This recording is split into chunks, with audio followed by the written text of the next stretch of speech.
Hi, this is Gene from iFixSmartphone.com. Today I'm gonna show you, share my experience of how I find the short on the motherboard. I got this iPhone 10s, came in with no power, and turns out there's a short on the power rail.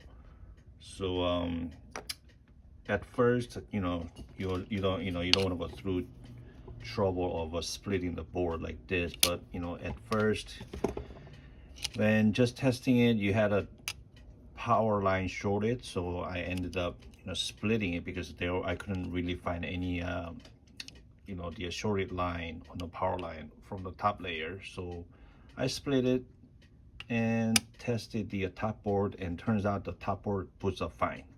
So that means there's no short on this one. There's a short on the bottom layer. So here there's no way to really apply the voltage, not like the top board where you can connect the battery connector and just to supply some DC power in there. But bottom board, there's no way to do it, so I wanted to show you how I do it to find the short. So this is how I do it. So what I'm gonna do is I'm gonna try to find the VDD main line on these components by look at the schematics, and I'm gonna apply the actual voltage, like 4.1 volt, to those line. And if there's a short, I'll find it. So before I do that, let me put some freezer spray on it.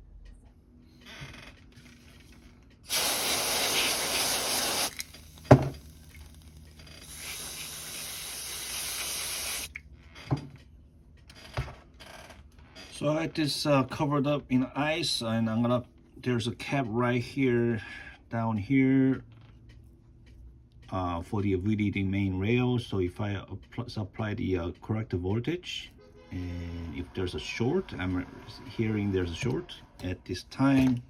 As you can see, this melted already. So there's definitely short in this line. So I'm gonna try to do it one more time just to show you.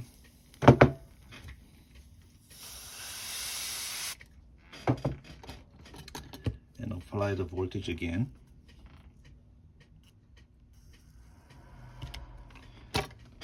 There it is. So this is one way to find the short on the layer where you cannot actually connect the DC power supply. So after this, I'm gonna remove this cap, take it out, and test it again. Yes, as you can clearly see, this cap right here is burnt. It's shorted, I should say. So I'm gonna go ahead and remove it. Okay, the capacitor is now removed, so let's test again.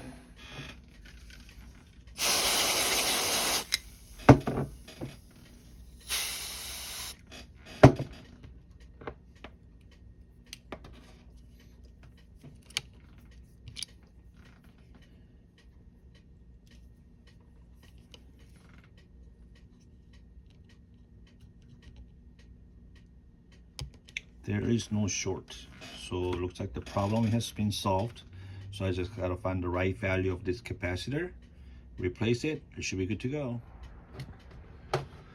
Okay, so the capacitor that was burned is called C305W. So that is gonna be, it is on PPVDD domain. So it's got a power line capacitor and 10 UF 20%, 6.3 volt, takes it up to 6.3 volt CRM X5R. So we'll find the same value capacitor using this my beloved GXW tool. Let's see if I can find it. There we go.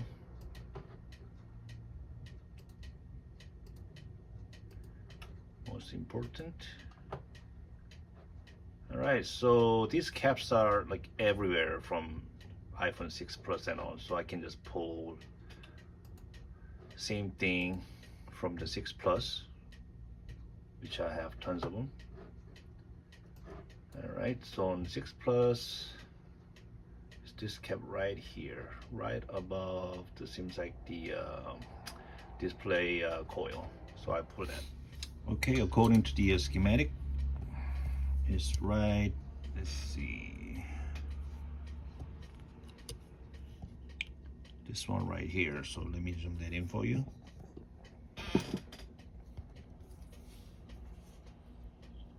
It's gonna be this cap right there. So I pull that and test it and put that on the board, and we'll test it again. Okay, the capacitor has been pulled.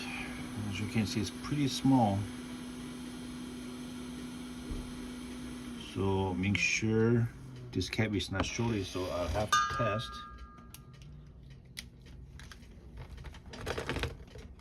For the continuity.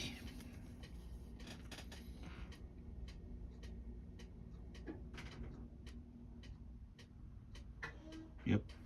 So it's not beeping. That means this cap is good. So I'll go ahead and put this back onto the board.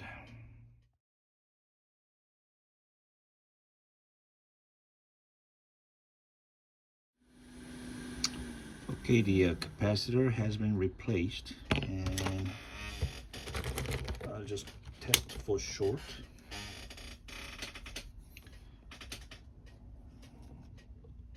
Red on ground.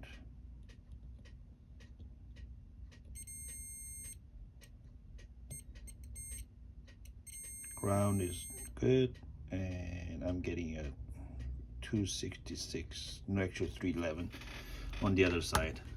So yep, looks like it's good to go. So I'll go ahead and reboard the sandwich and see if it works. Okay, the board is now sandwiched back, and I got the DC power supply connected to the battery connector, and if I turn it on and it stays at 0 idle, then that means there's no short. And there it is, has a 4.1 volt and nothing. So that means this phone should boot. So let me assemble this into the housing and go from there. Okay, the board has been installed back into the housing, and pretty much everything is connected. It's not finalized, but anyway, I'm gonna press the power button. Battery is connected. See if it powers on. And let me turn my light off. Okay, the Apple logo came up, so that's a good sign. We'll just wait for this to power on.